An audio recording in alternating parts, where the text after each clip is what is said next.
Je suis Jessica Legrand, je suis infirmière en santé au travail chez Audalia et aujourd'hui on va parler du sommeil.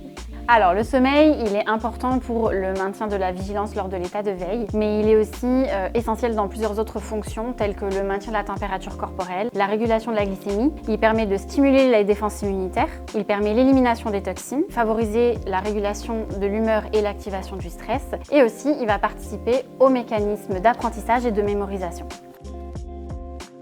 Alors, dans les facteurs qui peuvent perturber notre sommeil, on va surtout penser aux facteurs qui concernent l'environnement dans lequel on va se coucher.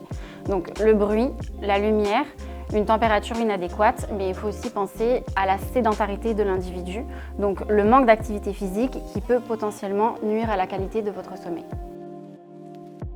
Alors, dans un premier temps et à court terme, on va parler de troubles de l'humeur et irritabilité ou bien troubles de la mémoire. Et plus propice au monde du travail, on va parler de risques majorés d'accidents du travail ou d'accidents de la route liés à la somnolence et aux troubles de la concentration. Dans un deuxième temps et à plus long terme, on parlera alors d'augmentation du risque de développer des maladies cardiovasculaires, diminution des défenses immunitaires, on va parler de diabète de type 2 lié au surpoids et on va parler aussi de dépression. Une nuit optimale doit durer entre 7 et 9 heures. Il faut, dans le meilleur des cas, vous coucher et vous lever à heure fixe toute la semaine. Vous pouvez aussi vous créer une routine de retour au calme avant d'aller vous coucher. Ça peut être prendre une douche, boire une boisson chaude, faire de la lecture ou bien des exercices de relaxation.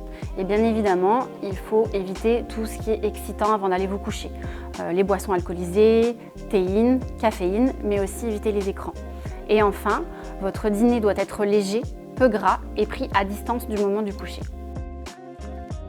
Pour conclure, le sommeil, c'est un sujet de préoccupation individuelle et aussi collective, notamment pour l'employeur, puisque un sommeil de qualité va entrer en corrélation avec une baisse de l'absentéisme, mais aussi une réduction de survenue des accidents du travail et aussi des blessures. Il va témoigner une hausse de la productivité, une augmentation de la vigilance et une réduction du risque d'erreur. Et aussi, un sommeil de qualité, c'est aussi garant d'une bonne ambiance, un bon climat social au travail.